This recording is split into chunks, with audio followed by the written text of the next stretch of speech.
Ich habe eine Message vorbereitet und habe dir den Titel gegeben, Beten statt jammern. Oder vielleicht hätte ich es ein bisschen konkreter machen sollen und sagen sollen, beten statt motzen. Wer kennt das? Okay, also ich kenne das sehr gut. Es gibt so Personen, bei denen kommt mir etwas entgegen und es ist für mich schwierig, damit umzugehen, weil es nervt, was mir entgegenkommt. Und so eine Person hatte ich im Kopf, als ich auf einem Waldspaziergang mit Jesus war. Da geht es hoch zum Zoo. Ich liebe diesen Wald, weil da kann ich irgendwie Gott viel automatischer begegnen.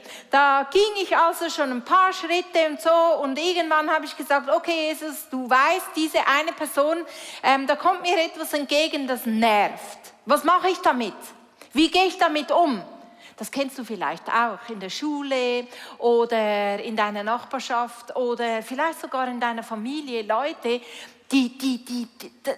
das löst einfach etwas aus bei dir, weil so viel Dinge dir entgegenkommen. Kennst du das? Okay, Kopfnicken. Danke. Also, mit diesen Gedanken bin ich so im Wald und sage, Jesus, was mache ich denn mit dieser Person? Ich kann ihr nicht einfach aus dem Weg gehen. Wir kreuzen uns ab und zu mal immer wieder. Und was mache ich mit dieser Person? Und ich denke das so durch und dann kommt ein Gedanke, bete für diese Person. Ja, klar, ist ja logisch, als Christ betet man ja, okay. Und ich habe mir versucht vorzustellen, wie ich für diese Person bete. Ich habe gesagt, okay, Jesus, irgendwie, das funktioniert nicht. Was mache ich mit dieser Person? Wie gehe ich damit um? Was mache ich mit dem, was ich jetzt wahrnehme? Bete für diese Person. Und ich habe ungefähr noch 2-3 Mal mehr gefragt und gesagt, was genau mache ich mit dieser Person? Bete für diese Person. Okay, ich habe es kapiert, Jesus. Ich bete für diese Person, aber du musst mir helfen. Weißt du, einfach beten, ich brauche Hände und Füße. Kannst du mir irgendwie zeigen, was für ein Bibelvers ich zum Beispiel für diese Person beten kann? Dann kommt der Bibelvers Josua 1, Vers 9. Da steht drin, sei mutig und entschlossen, hab keine Angst, denn ich, der Herr, dein Gott, bin mit dir, wohin du auch gehst. Habe ich gesagt, Gott, sorry, auf gar keinen Fall kann ich diesen Vers für diese Person beten. Das geht nicht. Mir hat es fast den Magen gedreht. Weil ich habe gesagt, schau mal Gott, es ist so, dass es mir von dieser Person entgegenkommt, ist ja genau das. Sie ist so selbstsicher, dass es schon fast arrogant wirkt und sie hat so viel, weißt du, sie nimmt so viel Raum ein und so weiter und so fort und dann willst du, dass ich genau noch da hinein bete? Nein. Unter keinen Umständen. Das kann ich nicht. Und dann sagst du noch, ich soll noch beten, dass er überall mit dabei ist. Also du heißt einfach alles gut, was die Person macht, was mir doch so schief entgegenkommt. Nein, sorry Gott. Dann bin ich still geworden und dann hatte Gott mir gesagt, das sind einfach so Gedanken, die gekommen sind und ich weiß, dass es Gott sein muss, weil von mir wäre sowas nicht gekommen. Schau mal, diese Person mag von außen so selbstsicher wirken, aber es gibt auch die innere Person, sozusagen das innere Kind. Und genau dieses innere Kind ist verunsichert. Genau dieses innere Kind hat einen Unterschied zu der äußeren Erscheinung. Und dieses innere Kind sollst du segnen mit diesem Mut, sollst du segnen mit dieser Entschlossenheit, weil das da nicht immer dieser Gap ist, dass sie von außen nicht so viel kompensieren muss, weil es innen noch nicht so weit ist. So sollst du beten. Dieses innere Kind sollst du segnen. Und ich will mit diesem inneren Kind sein, wo immer das hingeht. Spürst du, dass das ein kompletter Gedankenwechsel ist, dass das ein kompletter Wechsel ist, wie ich die Person vorher gesehen habe und schon fast ein bisschen verurteilend, was mir entgegenkommt und wie sehr, dass dieser Dialog mit diesem Gott im Himmel, dieser innere Austausch meine Sicht verändert hat. Und ich habe gesagt, okay Gott, ich bin dabei. Das kann ich. Das kann ich. Dieses Erlebnis ist für mich so kostbar.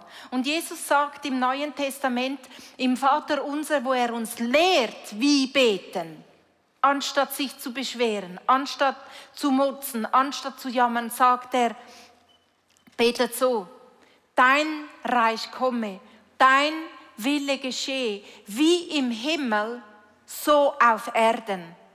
Ich habe diesen Thron mitgebracht für alle, die bei der ICF Conference waren, wissen, das war meine ILU von damals und das ist meine Vorstellung, so ein bisschen bildlich dargestellt, wie es im Himmel aussieht. Da ist der Thron und da ist der König Jesus und der König, der ist im Amt. Da läuft was. Der Thron ist nicht einfach leer. Niemand sitzt höher. Es gibt keinen Thron, außer der Thron von Jesus ist der höchste Thron. Es gibt keinen Thron, der höher ist als der. Und der Thron ist nicht einfach leer wie hier, sondern der Thron ist besetzt. Das ist das, was wir als Vorstellung uns vor Augen malen können, immer und immer wieder, wenn es darum geht, wie im Himmel. Das geht ab im Himmel. Da ist Jesus, keiner sitzt höher, er hat gesiegt, er hat Autorität und er hat Kraft. Und jetzt kommt's, wie im Himmel, so auf Erden. Das meint dich, das meint mich, das meint uns, jeden von uns. Wie im Himmel, so auf Erden, da ist eine Distanz, wie groß die auch sein mag. Und Jesus Christus möchte, dass wir in eine Partnerschaft mit ihm treten. Und Gebet ist das, was dieses Spannungsfeld, diese Distanz auffüllt. Dein und mein Gebet. Und weißt du, wenn es heißt, der König ist im Amt, heißt es über Jesus, dann heißt es über uns, dieser Sieg führt mich in die Fürbitte. Und was ich im Wald erlebt habe mit dieser Person, das ist nichts anderes als eine göttliche Anleitung, was Fürbitte heißt. Die Sicht von Gott zeigen lassen über eine Person, wo man versucht ist, darüber zu motzen, zu jammern, sie zu verurteilen. Die Sicht von Gott erbitten und dann damit zu beten. Weil Jesus gesiegt hat. Weil niemand höher sitzt, außer Jesus, heißt es für uns, diese Nähe, die wir haben können, führt zu Gehorsam. Es heißt im Epheser 2, Vers 6, er hat uns, dich und mich, mit Christus vom Tod auferweckt und durch diese Verbindung mit Christus haben wir jetzt schon unseren Platz in der himmlischen Welt. Diese Nähe führt zu Gehorsam, dass ich tun kann, dass sein Wille hier auf der Erde sichtbar wird, dass sein Reich hier vom Himmel auf die Erde kommt, durch dich, durch mich. Und schließlich, wenn es heißt über Jesus, dass er den Thron besetzt hat, bedeutet das für uns, diese Autorität, diese gottgegebene Autorität, führt zu Verantwortung. Und weißt du, es gibt sozusagen eine himmlische Rangordnung. Ich glaube, wir sind uns alle einig, dass Gott zuoberst ist. Das haben wir gesehen. Er sitzt, niemand sitzt höher. Da ist Gott. Und direkt nach der Schöpfung hat das Gott so gemacht, dass wir direkt an zweiter Stelle kommen. Und dann an dritter Stelle der Satan und der ganze Rest. Beim Sündenfall haben wir Menschen unsere gottgegebene Autorität sozusagen dem Satan überlassen. Und er hat unsere Position eingenommen. Seit dem Sündenfall war Gott, Satan und dann wir Menschen. Aber Jesus hat es nicht dabei stehen lassen, als er am Kreuz für dich und für mich gestorben ist. Für unsere Sünden hat er bezahlt und seitdem ist die Rangordnung wieder folgendermaßen. Gott Wir Menschen und Satan. Das bedeutet, wenn du Dinge siehst auf dieser Welt, in deinem Umfeld, an deiner Arbeitsstelle, in deiner Nachbarschaft, wo du merkst, wow, da kommt dir etwas entgegen, das ist nicht Himmel auf Erden, dann bedeutet das nicht, oh, okay, ich kann nichts machen, irgendwie, ich weiß nicht so, sondern du kannst dich daran erinnern, Gott ist der Höchste. Und dann kommst du mit deiner gottgegebenen Autorität und du kannst Einfluss nehmen. Das ist dein und mein Auftrag. Das bringt unserem Leben ein Leben, eine Kraft, einen Sinn in unserem Leben. Da macht es Sinn, warum du hier auf dieser Erde lebst. Weil du hast einen Auftrag. Wenn Jesus sitzt und wir mit ihm sitzen, dann heißt es nicht einfach, hey, easy, wir sind einfach hier. Das bringt uns nicht in eine Passivität, sondern das führt uns in eine Verantwortung. Das führt uns zur Fürbitte und diese Nähe mit diesem Jesus Christus führt in einen Gehorsam, wo ich sagen kann, okay, so kann ich beten, Gott, wie ich vorhin erzählt habe. Und das hat so eine Kraft und das gibt deinem und meinem Leben einen Sinn und eine Farbe. Und deswegen möchte ich 3 kurze Punkte nehmen und uns zeigen, was genau den Gebet bewirkt. Weil ich glaube, wir alle wissen, dass Gebet eigentlich wichtig wäre, aber ich glaube auch, dass wir sehr oft vergessen, was für eine Kraft das es hat. Wie viel das sich durch Gebet ändern kann. Und deswegen mein erster Punkt, bete mutig. Ich nehme uns mit in eine Geschichte, die steht in dem Alten Testament und das ist die Geschichte von Hiskia. Er ist König und so ein bisschen den Background von seiner Geschichte. Er wollte sich anfangen zu verbinden mit anderen Ländern und hat dadurch natürlich nicht nur auf die Kraft Gottes vertraut in politischen Auseinandersetzungen, sondern dachte immer gut auszukommen mit anderen Ländern. Und offensichtlich war das extrem falsch, weil der Prophet Jesaja ist zu ihm geschickt worden. Das kannst du lesen, 2. Könige 20, Vers 16 bis 19, da heißt es, da sagte Jesaja, hör mal zu, was der Herr dazu sagt, zu dem, was er gemacht hat. Eines Tages wird der ganze Reichtum in deinem Palast, alle Schätze, die du und deine Vorfahren angehäuft haben, nach Babylon fortgebracht werden. Nichts wird übrig bleiben. Auch einige von deinen eigenen Söhnen, die dir noch geboren werden, wird man verschleppen. Oh, jetzt wird es schon näher.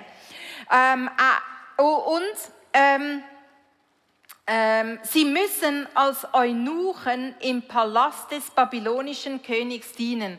Also ich weiß nicht, wenn du keine Kinder hast, aber du kannst sicher mit mir einig sein zu sagen, das wünscht man seinen eigenen Kindern nicht. Und was antwortet Hiskia zu dieser krassen Message, die der Jesaja ihm überbringt von Gott? Hiskia sagte nur, der Herr weiß, was er tut. Ich beuge mich seinem Urteil, wenn nur zu meinen Lebzeiten noch Frieden und Ruhe herrschen. Eine glatte Katastrophe, oder?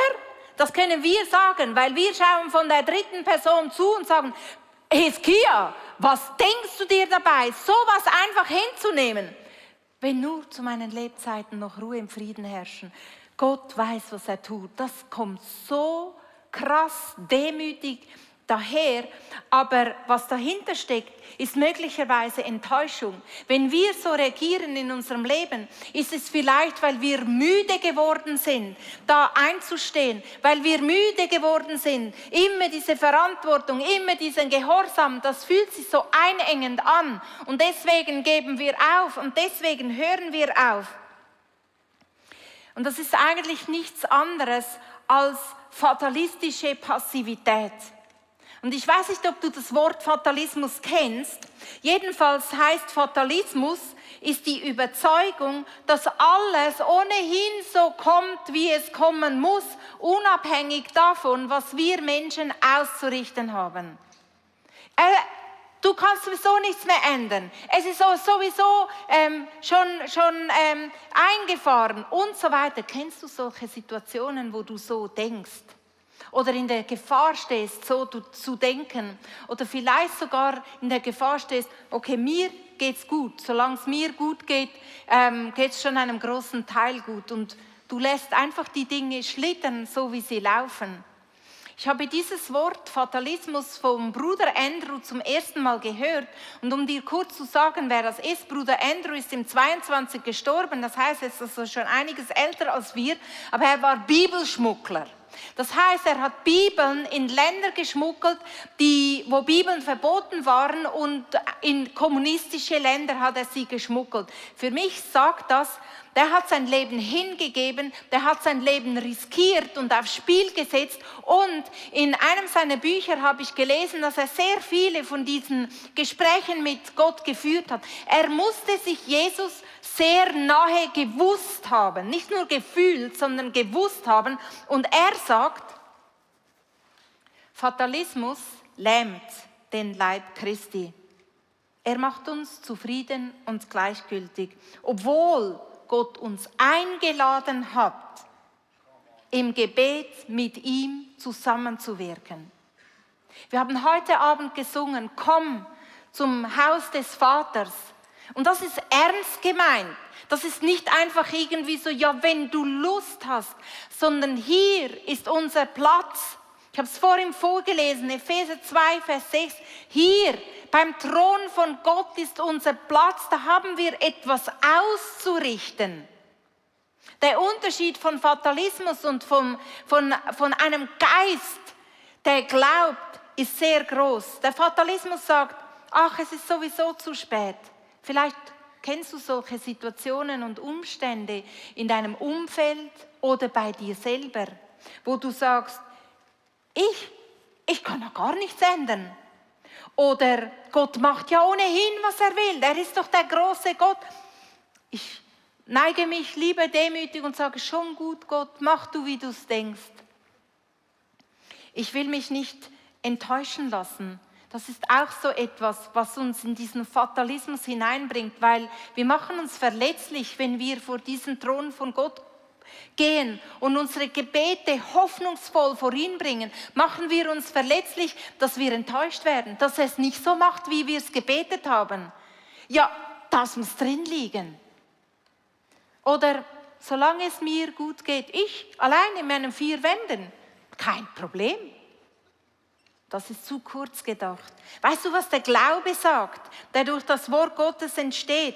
Der sagt, Gott hat mich, er hat dich, er hat uns eingeladen, vor diesem Thron zu stehen. Mein Gebet ist nicht einfach sinnlos. Ich habe etwas auszurichten. Ich trage Menschen und Anliegen vor diesem Thron von Gott. Und ich bete so lange, bis ich diesen Blick von Gott habe. Das ist mein erster Punkt. Bete mutig. Beginne mutig zu beten. Nimm diesen Platz beim Thron Gottes ein für dich. Das zweite ist, bete verheißungsorientiert. Und das bringt mich direkt zum Elia. Und Elia ist einer der großen Propheten aus dem Alten Testament. Der hat unglaubliche Wunder gemacht. Und es heißt im Jakobus 5, Vers 17 und 18, Elia war ein Mensch wie du und ich. Wow! Das ist mal ein Upgrade für uns. Ein Mensch wie du und ich. Er betete inständig, es möge nicht regnen, und tatsächlich fiel 3,5 Jahre kein Wassertropfen auf das Land. Und dann betete er um Regen, da öffnete der Himmel seine Schleusen und die Erde wurde grün und brachte wieder Früchte hervor. Wow! Wer findet, dass das ein krasses Gebet ist? Schon ein krasses Wunder, der dieser Prophet Elia da hervorbringt. Aber eigentlich ist es gar nicht so krass, wenn man die Geschichte dahinter versteht. Es steht bereits im 5. Mose, also viele, viele Jahre zuvor steht, sagt Gott, wenn das Volk Israel sich von ihm abwendet und fremde Götter anbetet, dann wird der Herr den Himmel verschließen, sodass kein Regen fällt und das Land keinen Ertrag bringt. Okay, also Elia betet mit diesen Verheißungen, wenn er betet, dass es nicht regnen soll. Und wenn er dann wieder betet, dass es regnen soll, hat das eine Geschichte, weil ein paar Kapitel davor ist die Geschichte, wo sie da 2 Altäre aufbauen. Einmal die Baalspriester und einmal baut er für Gott einen Altar. Und Elia sagt, schau mal her, bei dem Altar, wo Feuer kommt, das ist der wahre Gott. Und bei welchem Altar kommt Feuer? Es kommt beim Altar von Gott Feuer und nicht beim Baal-Altar. Und was ich gelesen habe, Baal ist ausgerechnet ein Wetter-, Fruchtbarkeits- und Regengott. Wie krass! Das Volk betet diesen Baal an, den Regengott. Der wahre Gott schickt keinen Regen mehr. Und dann erkennen sie, dass Gott der wahre Gott ist, weil da Feuer ist. Sie fallen vor ihm nieder und beten ihn wieder an. Und dann ist Elia beauftragt, für Regen zu beten. Also, verstehst du, verheißungsorientiert beten hat eine Kraft, weil es steht in der Bibel und Gott hat es zugesagt. Es war letzten Sommer so, dass mich ein Verhalten von Leo angefangen hat, richtig zu nerven. Das kennst du vielleicht auch. Also es ist jetzt schon die 2. Person, die ich dir erzähle. Vielleicht hat es ja was mit mir zu tun. Anyway, ein Verhalten von Leo hat mich so richtig genervt. Und anstatt mich zu beklagen und zu jammern, wusste ich, okay, der bessere Weg ist, du gehst direkt zu Gott. Was ich aber gemerkt habe, ist, ich kann das Verhalten von Leo mit so viel beten, wie ich will, kann ich nicht verändern. Dann habe ich gesagt, Jesus, wie soll ich beten? Wie kann ich beten für diese Situation? Und dann hat er mir eine Geschichte aufgezeigt, also das heißt, ich habe mich ganz einfach an diese Geschichte erinnert und ich liebe das, wenn ich an Geschichten erinnert werde, wo ich weiß, das muss vom Himmel sein. Und zwar ist es die Geschichte von Königin Esther. Folgendes ist passiert. Der König hat einen Erlass gegeben, dass alle Juden umgebracht werden. Und dann geht Königin Esther zum König mit ihrem Onkel zusammen und sagt, hey König, könntest du nicht machen, dass dieser Erlass aufgehoben wird? Und es steht im Esther 8, Vers 8, doch ein Erlass lässt sich nicht mehr widerrufen, wäre er im Namen des Königs niedergeschrieben und mit seinem Siegel versehen wurde. Ihr könnt aber in meinem Namen und mit meinem Siegel einen weiteren Erlass herausgeben, um die Juden zu retten. Geht so vor, wie ihr es für gut haltet. Das kannst du und ich machen für Situationen, wo du merkst, da laufen Dinge schief. Du kannst das Verhalten von den Personen nicht beeinflussen, das bin ich überzeugt, auch nicht mit Gebet. Aber du kannst etwas anderes ausbeten, das vom Licht herkommt. Und das Licht ist immer stärker als die Dunkelheit. Das ist das, was der Thron uns sagt. Dieser Sieg von Jesus führt zu Fürbitte. Du kannst den Heiligen Geist fragen. Die Bibel ist voll von Verheißungen für deine Situation, für deine Umstände, für das, was du siehst, das da nicht gut läuft. Du kannst die Personen um dich herum nicht ändern, aber du kannst Fürbitte tun und das Gute über diese Person segnen, aussprechen. Und das habe ich gemacht. Ich habe gesagt, Jesus, Leo ist voll vom Heiligen Geist. Der Leo, der ist geistgetrieben und der Heilige Geist bringt gute Früchte in ihm hervor. Freude, Friede und wie sie alle heißen, Selbstbeherrschung, Treue und so weiter. Und ich habe einfach angefangen, den Leo zu segnen. Einfach, und weißt du, wie viel kraftvoller das ist, als sich vor Leo zu beklagen. Also das fällt dir sicher nicht schwer zu sehen, dass eigentlich das der bessere Weg ist. Und jetzt wende das auf deine Situation an. Das ist die Kraft, verheißungsorientiert zu beten. Und ich bin zutiefst überzeugt, zu jeder möglichen und unmöglichen Situation in deinem Leben, in deiner Familie, in deinem Umfeld gibt es eine Verheißung, weil du bist beauftragt, wie im Himmel, so auf Erden. Hey, lass uns diese Kraft, diese Autorität, diese Nähe, diesen Sieg nicht einfach so dahin plätschern. Lass uns das nehmen, weil Jesus möchte mit deinem Gebet den Himmel auf die Erde bringen. Das dritte ist, bete ausdauernd, auch wenn du noch nichts siehst. Wir gehen zurück zu der Geschichte vom Elia. Und der Elia weiß ja von Gott, hat die Verheißung, dass es wieder regnen soll. Und er muss trotzdem beten. Das ist für mich erstaunlich, weil ich denke, okay, wenn das Gott so geplant hat, dann wird es doch kommen. Aber dass er dich und mich braucht, um genau das, was Gott tun will, auszusprechen und auszubeten, das hat mich erstaunt. Und nicht nur einmal. Wir lesen in 1. Könige 18, Vers 42 bis 44, dass Elia ging wieder auf diesen Berg und er hat seinen Kopf in die Knie getan und so gebetet. Das heißt, er hat eine mühevolle, in meinen Augen, Gebetsposition eingenommen und er hat gebetet, dass der Regen kommt. Und dann ist da sein Diener nebendran und dann sagt er zum Diener, du, jetzt geh mal und schau, ob sich was verändert hat. Da geht der Diener einmal und er schaut, okay, hat sich nicht verändert, geht zurück und sagt zu Elia, nichts passiert. Okay, nach einer Weile sagt Elia, geh nochmal. Da geht der Diener zum zweiten Mal. Nein, ich sehe nichts. Geh zurück. Sagt zum Elia, nichts passiert. Dann sagt Elia nach einer Weile, jetzt gehst du nochmal. Dann geht er zum dritten Mal. Es werdet ihr langsam nervös, weil ihr denkt, wie oft will sie das jetzt noch tun? Wir wissen, 7 Mal. 7 Mal.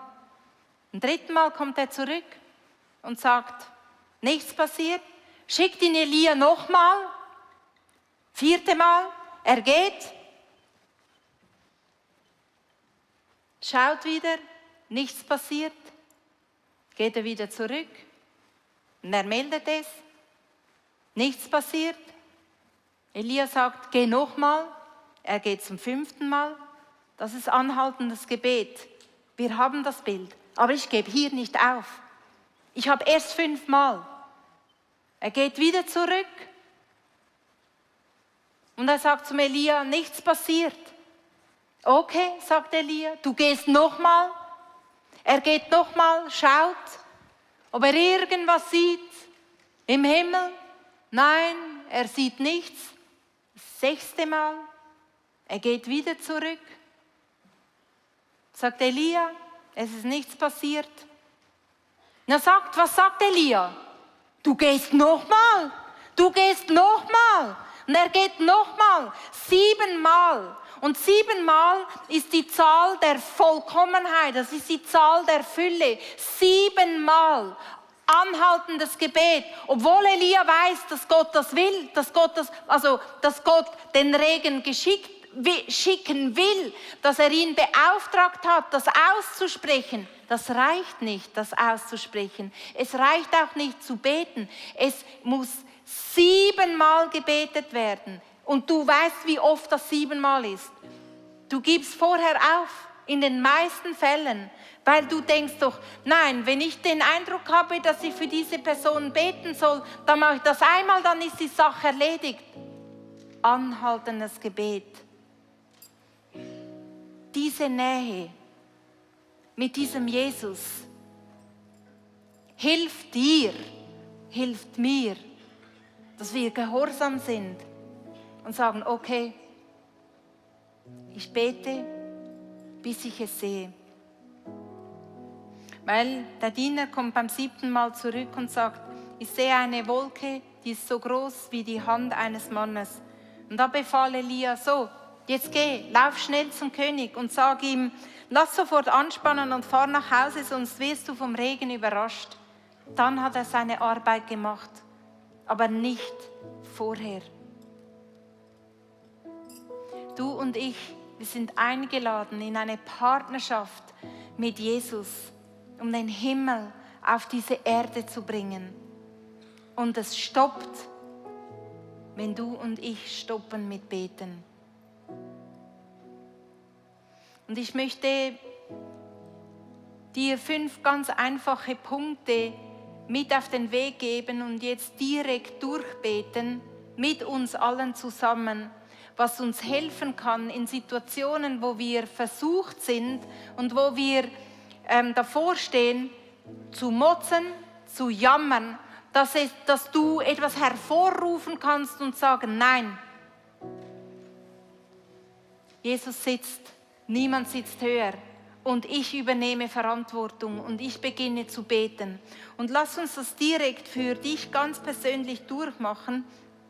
Du kannst die Augen schließen, vielleicht kennst du diesen Fatalismus in deinem Verhalten, wo du denkst, wer bin ich schon, was habe ich schon auszurichten? Oder vielleicht hast du einfach aufgegeben, für eine bestimmte Situation zu beten, aber du bist noch nicht bei dieser Zahl der Fülle, der Vollkommenheit angelangt. Und lass uns einfach als ersten Punkt still werden vor Gott. Und ich meine vor Gott. Nicht verstummen, sondern still werden vor Gott, wo ich mich nochmal erinnern kann, dass der Thron besetzt ist, dass ich einen Platz vor dem Thron, um den Thron, neben den Thron bei Jesus habe, dass der Satan besiegt ist, wo ich mir meiner Position bewusst bin, ich habe Autorität. Und dieser Sieg von Jesus führt mich nicht ins Lästern, der führt mich nicht ins Jammern, der führt mich ins Gebet.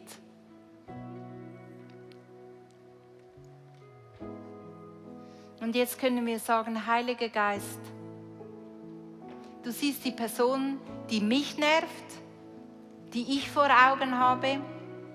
Du siehst die Umstände, die ich vor Augen habe.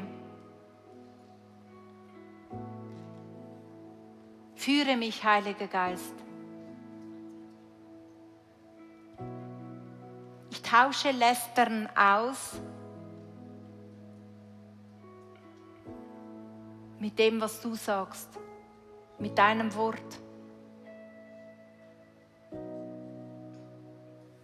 Und ich bitte dich, Heiliger Geist, dass du heute Geschichten verteilst, dass du heute Worte verteilst, dass du Leute heute an Dinge erinnerst, wo die Wahrheit ist, was wir ausbeten können.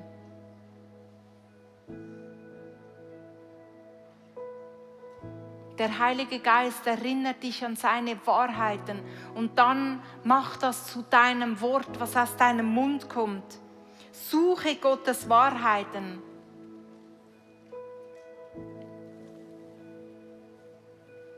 Und dann danke ich dir, Gott im Himmel, dass du uns den Blick richtest. Wir wollen sehen, wie du siehst. Offenbare dich, öffne uns die Augen, dass wir Menschen nicht so sehen, wie sie uns entgegenkommen, sondern so sehen können und gerade die Schwierigen und gerade die Herausfordernden und gerade die uns mit ihrem Verhalten so auch verletzen. Lass mich deine Sicht sehen, Gott. Ich bitte dich, himmlischer Vater, dass du die Hände auf die Augen von jedem Einzelnen legst, im Club und online und hier vor Ort.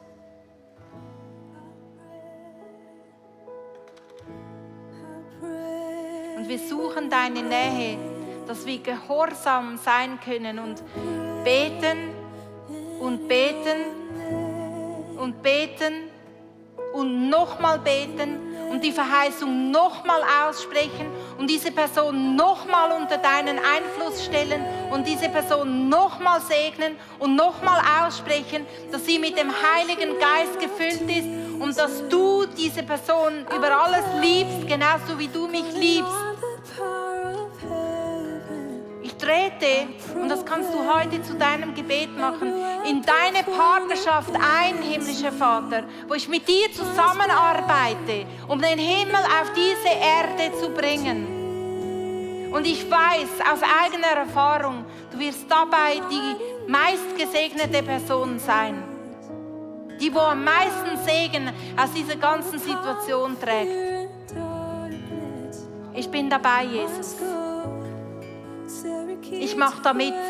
Ich will üben und üben und üben, bis ich das Intus habe und Lästern ausgeschaltet ist aus meinem Leben und ich als erstes vor deinen Thron komme. Amen. Lass uns aufstehen und das direkt praktizieren mit dem nächsten Song und das aussprechen über die Situationen, die schwierig sind, über die Menschen, die uns nerven.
Es ist uns eine große Ehre, dass du diese Message geschaut hast und dich von Jesus berühren lässt. Denn dafür schlägt unser Herz, dass Menschen wirklich Jesus erleben und von ihm verändert werden können.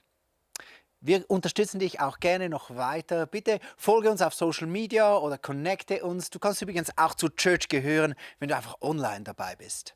Und natürlich würde es uns freuen, wenn du auch mal am ISF Sunday Night reinschauen würdest, live vor Ort. Das wäre natürlich auch sehr schön. Bis bald.